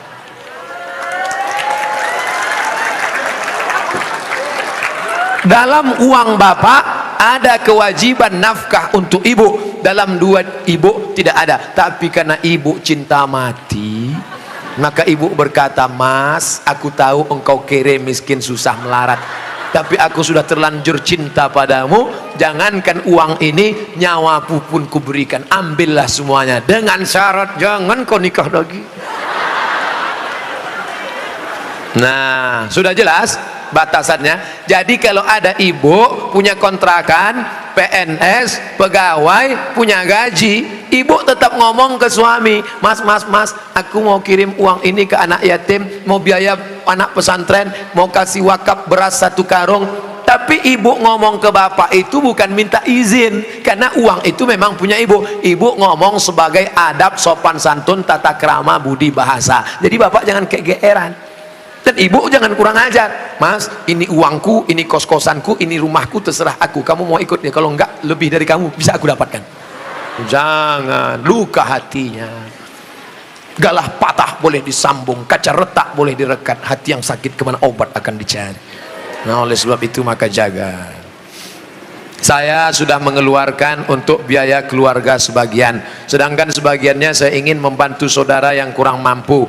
Tapi kadang saya suka berbohong jika untuk membantu keluarga yang memang butuh bantuan. Ini yang nulis pertanyaan bapak apa ibu? Kalau bapak sudah berikan yang 5, makan sudah, pakaian sudah, tempat tinggal sudah, pendidikan sudah, perhatian sudah, sesuai dengan urf. Wa ashiruhunna bil ma'ruf, berilah mereka pergaulan urf. Urf itu seperti layaknya. Kira-kira layaknya standar orang daerah Pondok Aren itu perempuan diberi berapa? Tidak terlalu kaya, tidak terlalu miskin, yang sedang-sedang. Kira-kira diberi berapa? Standarnya misalnya 3 juta, 5 juta. Dia beri, maka sisanya itu terserah dia untuk yang lain. Maka dia sudah menunaikan kewajiban. Urf. Pengambilan hukum ada 10. Quran, hadis, ijma', qiyas, syar'u man qablana, saddu zara'i, qaulu sahabi, istihsan, istisab, urf, tradisi, kebiasaan. Berapa yang layaknya untuk daerah Pondok Aren? Semoga Ustaz selalu dilindungi Allah, amin. Bagaimana antum menyikapi beda mazhab, khilafiyah, firqah? Bagaimana dengan ayat Allah, wa'tasimu bihablillahi jami'a, wa'tasimu, bersatulah, bihablillah, dengan tali Allah. Yang dimaksud tali Allah itu Islam, Al-Quran dan Sunnah. Adapun ijtihad ulama berbeda-beda, tapi kita di Indonesia sudah disepakati 3. Akidahnya Asy'ari, fikihnya Syafi'i, tasawufnya Sunni, Junaid al-Baghdadi dan Abu Hamid al-Ghazali. Saya ulang sekali lagi, Ahlussunnah wal Jamaah akidahnya Asy'ari, fikihnya Syafi'i, tasawufnya Sunni, Abu Hamid al-Ghazali dan Junaid al-Baghdadi. Maka kita pegang yang itu. Saya belajar di Maroko 2 tahun, mazhabnya Maliki. Maliki Ahlussunnah. Pertama Hanafi, nomor 2 Maliki, nomor 3 Syafi'i, nomor 4 Hambali. Keempat-empatnya Ahlussunnah. Tapi ketika saya pulang kampung, saya tidak bawa mazhab Maliki. Kenapa Ustaz tidak pakai mazhab Maliki? Andai saya pulang ke kampung, saya pakai mazhab Maliki. Mazhab Maliki kalau sholat tangannya lepas ke bawah, Allahu Akbar. Fatihahnya pakai baca kiraan Warsh, Alhamdulillahi Rabbil Alamin, Ar-Rahmanir Rahim, Maliki Yaumiddin. Mimnya pendek. Kemudian nggak pakai bismillah, Allahu Akbar, Alhamdulillahirabbil alamin, enggak ada bismillah. Kunut subuhnya sebelum rukuk, walam yakul lahu kufuwan ahad, baca kunut. Kunutnya enggak bunyi. Andai saya buat sholat subuh seperti ini di masjid dekat rumah saya, Allahu Akbar, Alhamdulillahirabbil alamin, Ar-Rahmanir Rahim, Maliki Yaumiddin. Selesai sholat pasti jamaah komplain semua, tolong sholatnya diulang, tadi imamnya ISIS. Menimbulkan fitnah karena mereka tidak tahu. Di sini diajarkan qiraat sab'ah mutawatirah, ditambah 3 masyhurah, ditambah 4 syadzah, 14 qiraat dipelajari di sini. Ditambah lagi nagham, bayati, soba, nahawan, sika, jaharka, bayati, ras. Faham mereka tajwidnya, tapi tidak semua masyarakat ngerti. Andai anak pesantren Al-Qur'aniyah sholat di luar masjid, dibacanya qiraat lain, walam yakul lahu kufuwan ahad, maka makmum dengar, wah ini aliran sesat ini. Bukan berarti dia salah, tapi dia takut menimbulkan fitnah. Maka dalam masalah-masalah yang kita sepakati, mari kita berlapang dada. Adapun yang kita sudah berbeda, mari kita terima perbedaan selama dia masih Ahlus Sunnah wal Jamaah. Syekh Abdurrahman Sudes, Imam Masjidil Haram, selama di Makkah nggak pernah pakai bismillah jahar. Allahu Akbar, Bismillahirrahmanirrahim, Alhamdulillahi Rabbil Alamin, Ar-Rahmanir Rahim. Tapi begitu beliau jadi imam di Istiqlal, Allahu Akbar, Bismillahirrahmanirrahim. Loh, kok si Abdurrahman Sudes di Istiqlal pakai bismillah jahar? Dia tahu orang Jakarta mazhabnya Syafi'i. Mazhab Syafi'i bismillahnya jahar. Mazhab Hanafi Hambali bismillahnya sir, Bismillahirrahmanirrahim. Mazhab Maliki nggak pakai bismillah sama sekali. Ketiga mazhab ini Ahlus Sunnah wal Jamaah. Tapi kalau mayoritas masyarakatnya Syafi'i, jangan bawa mazhab lain, karena khawatir memecah belah umat. Menjaga persatuan lebih diutamakan daripada mengamalkan mazhab. Begitu yang diamalkan oleh para ulama. Kan ulama mengkategorikan bid'ah ada 2, bid'ah hasanah. Pertanyaannya, Ustaz, kan Rasul bersabda kullu bid'atin dhalalah, kullu bid'atin dhalalah wa kullu dhalalatin finnar. Hadis ini kata Imam Nawawi hadisnya umum, hadis umum. Tolong belikan saya ayam, tolong belikan saya ayam. Ayamnya umum, ayam penyet, ayam patah, ayam pop, ayam sungsang, ayam fried chicken, ayam panggang, ayam bakar, ayam kampung, ayam hutan. Ayam apa? Setelah di jalan dia bingung, ini ayam apa? Nelpon sekali lagi, ayam apa? Ayam pop. Maka yang pertama tadi umum, dikhususkan oleh yang kedua. Begitu juga kata Imam Nawawi yang mensyarah hadis Sahih Muslim, kullu bid'atin dhalalah, semua yang bid'ah itu sesat, umum. Tapi kemudian dikhususkan oleh hadis, man sanna fil islami sunnatan hasanatan, siapa yang membuat tradisi yang baik, falahu ajruha, dia dapat pahalanya, wa ajru man amila biha, dan orang lain yang melakukannya, selama tidak bertentangan dengan Quran dan Sunnah. Sekarang ada orang mendefinisikan bid'ah hanya dengan 5 jari. Kalau tidak dilakukan Nabi, bid'ah. Kalau sudah bid'ah, masuk neraka. Kalau begitu pembahasannya, nanti kamu bisa memasukkan sahabat Nabi dalam neraka. Contohnya, ada sahabat Nabi yang sholat dari isya sampai subuh ayatnya kul huwallah, wal maghdubi alaihim waladdallin, amin, kul huwallahu ahad Allahu samad. Rakaat kedua kul huwallahu ahad Allahu samad. Rakaat berikutnya kul huwallahu ahad Allahu samad. Rakaat berikutnya kul huwallah. Itu pernah nggak dibuat Nabi? Nggak pernah. Kalau dipakai definisi, kalau enggak dibuat Nabi bid'ah, berarti sholat pakai kul huwallah dari isya sampai subuh bid'ah, masuk neraka. Nama sahabat Nabi yang sholat begitu siapa? Qatadah bin Nu'man dalam kitab hadis Musnad Ahmad bin Hambal. Tapi perbuatan itu dibenarkan Nabi, sunnah takririyah. Oke, itu Nabi masih hidup. Bagaimana dengan Abu Hurairah? Abu Hurairah sebelum tidur malam menyimpul tali 2000 simpul tali dipakai bertasbih sebelum tidur malam. Subhanallah, subhanallah, subhanallah, subhanallah, subhanallah. Ada diajarkan Nabi, hai orang-orang beriman, sebelum kau tidur malam ambil tali jemuran, buat 2000 simpul, sebelum tidur petik 2000. Ada. Tidak ada. Jadi kalau didefinisikan, kalau tidak dibuat Nabi bid'ah, engkau sudah memasukkan sahabat Nabi ke dalam neraka, karena definisi yang singkat, yang pendek, pemiskinan. Oleh sebab itu ulama faham, sudah saya tulis lengkap dengan dalil-dalilnya, 444 halaman terkait masalah bid'ah. Tidak semudah itu saudaraku. Ada namanya Imam Ibnu Taimiyah. Imam Ibnu Taimiyah kalau selesai sholat subuh, dia tidak keluar masjid, dia melihat ke atas, membaca Al-Fatihah sampai terbit matahari. Bismillahirrahmanirrahim, alhamdulillah rabbil alamin, arrahmanirrahim, maliki yaumiddin, iyyaka na'budu wa iyyaka nasta'in, sampai terbit matahari. Itu tidak pernah dilakukan Nabi. Kalau dipakai definisi, kalau tidak dilakukan Nabi bid'ah, berarti Ibnu Taimiyah sudah membuat bid'ah karena membaca Al-Fatihah dari sejak sholat subuh sampai terbit matahari. Maka jangan katakan bid'ah kalau tidak dibuat Nabi bid'ah. Ini tidak betul. Yang betul adalah kalau tidak ada dalilnya bid'ah. Selama ada dalil hadis qauli, hadis fi'li, hadis takriri, perbuatan sahabat, qiyas, ijma', maka perbuatan itu tidak bid'ah. Bagaimana pandangan Ustadz dengan laki-laki yang berambut panjang?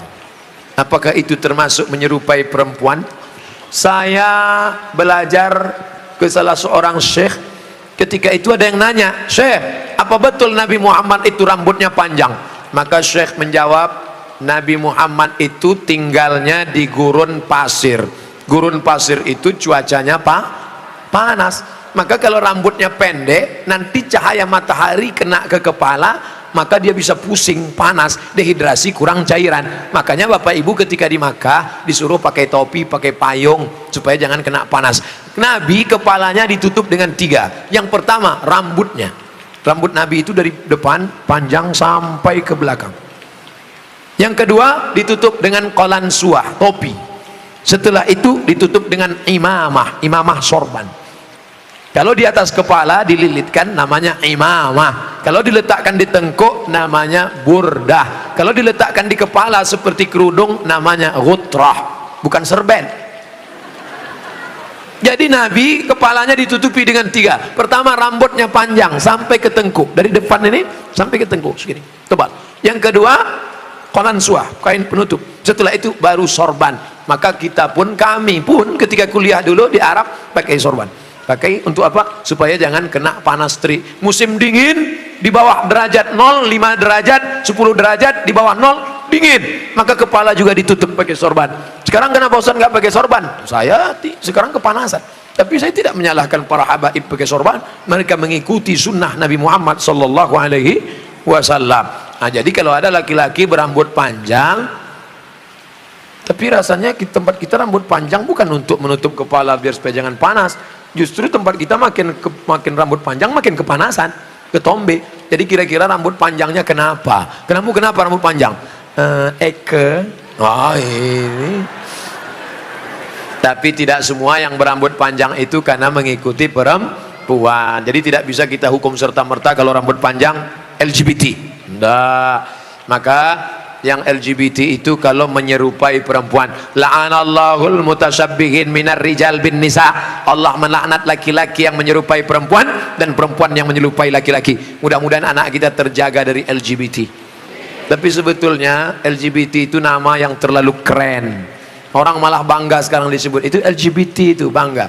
Saya tidak setuju dengan LGBT, tapi saya malu mau nyebutnya di depan para kiai. Boleh saya sebut? Jangan sebut LGBT, buat sebut nama yang mengejek, merendahkan, menghinakan. Apa namanya? PLT, penyuka lobang tai. Itu yang cocok bagi mereka.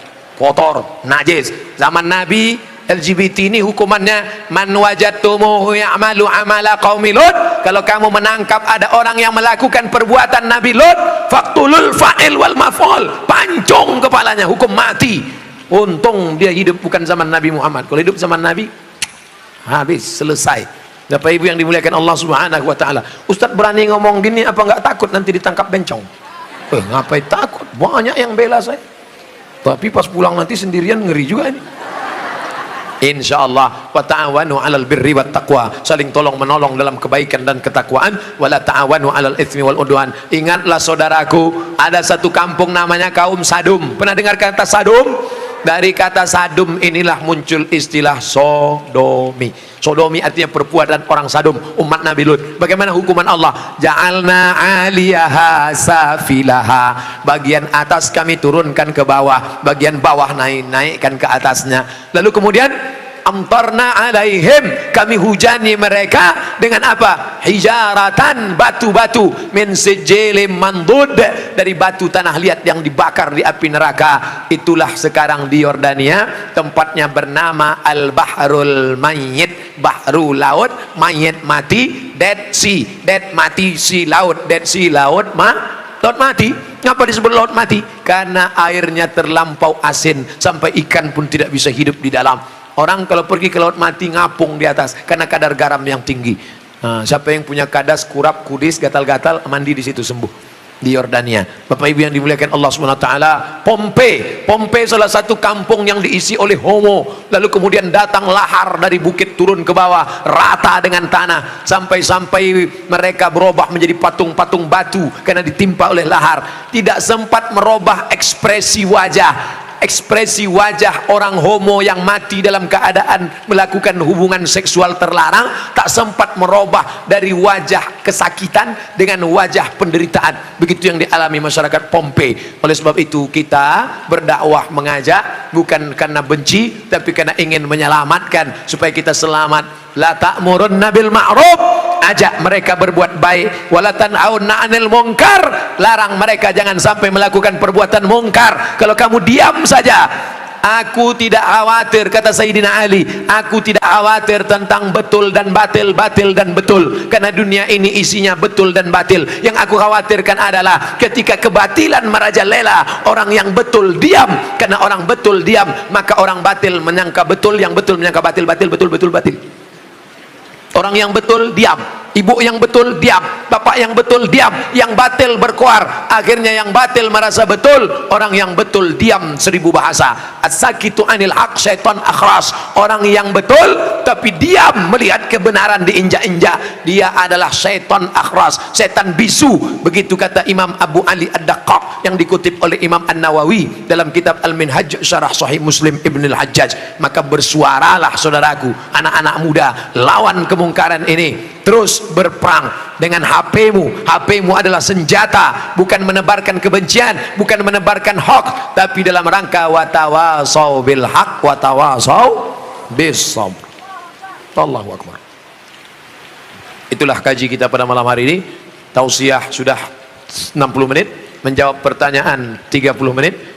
Pas setengah 11, dari jam 9, 10, setengah 11 kita lanjutkan dengan membaca doa ala hazihin niyah al-fatihah. A'udzu billahi minasyaitonir rajim. Bismillahirrahmanirrahim. Alhamdulillahi rabbil alamin. Arrahmanir rahim. Maliki yaumiddin. Iyyaka na'budu wa iyyaka nasta'in. Ihdinas siratal mustaqim. Siratal ladzina an'amta 'alaihim ghairil maghdubi 'alaihim waladdallin. Amin. Allahumma arhamna bil Qur'an. Curahkan rahmat kepada kami dengan kemuliaan Quran. Waj'alhu lana imaman wa nuran wa hudan wa rahmah. Jadikan Quran sebagai imam kami, sebagai penerang cahaya kami, sebagai rahmat bagi kami ya Allah. Allahumma dzakirna minhu ma nasina. Ingatkan kami ayat-ayat yang pernah kami lupa. Wa 'allimna ma yanfa'una. Ajarkan ilmu yang bermanfaat bagi kami ya Allah. Warzuqhu tilawatahu warzuq tilawatahu ana al-laili wa atrafan nahar. Berikan kami kesempatan untuk membaca Al-Quran pagi, petang, siang dan malam. Allahumma ja'al abna'ana wa banatina min hufazil Quran wal hafizat. Jadikan anak-anak kami menjadi para penghafal Quran. Minal mujahidina fi sabilik bi amwalihim wa anfusihim. Mereka berjuang menolong agamamu dengan harta dan nyawa mereka. Allahumma dafa'an al-ghala wal waba wal fahsya wal riba wal liwat wal zina wal munkar. Selamatkan negeri kami dari malapetaka bencana, dari musibah, dari LGBT, dari perbuatan zina, dari riba, keji dan munkar. Allahumma a'inna, tolong kami ala zikrika supaya supaya hati kami selalu berzikir mengingat-Mu, wa syukrika selalu bersyukur padamu, wa husni ibadatik selalu beribadah dengan ibadah terbaik. La tada' lana dzamban illa ghafarta, keluar dari majlis ini dalam keadaan bersih dari dosa. Wala dainan illa qadaita, tolong kami melunasi hutang piutang riba.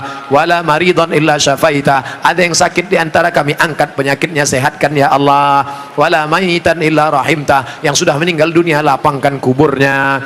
Wala aziban illa zawajta, yang lajang yang gadis ingin menikah mudahkan jodohnya. Wala raghiban illa anjabta, yang ingin punya anak berikan anak yang saleh dan salihah. Allahumma ja'al ma'had al-Qur'aniyah ma'hadan aziman, jadikan pesantren tahfiz Quran Al-Qur'aniyah menjadi pesantren yang besar ya Allah. Ka'batan lil ulum wa thaqafah, menjadi tujuan mencari ilmu pengetahuan. Min masyariqil ardi ila magharibiha, dari segala penjuru anak-anak umat Islam mencari ilmu kemari ya Allah.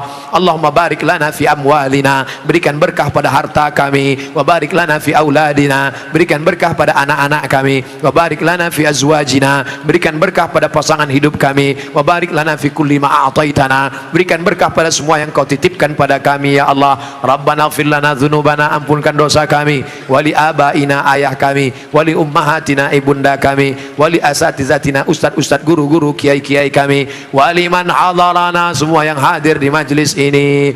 Wali man ghaba anna, yang tidak datang karena uzur syar'i. Wali man sabaqana, saudara yang sudah mendahului kami. Rabbana atina fid dunya hasanah wa fil akhirati hasanah wa qina adzabannar. Allahumma ja'al akhir kalamina 'inda intihai ajalina, ketika ajal kami tiba jadikanlah yang terakhir keluar dari mulut kami la ilaha illallah Muhammadur Rasulullah sallallahu alaihi wasallam. Wa sallallahu ala sayyidina wa maulana wa syafi'ina wa zukhrina Muhammad wa ala alihi wa sahbihi wasallam walhamdulillah.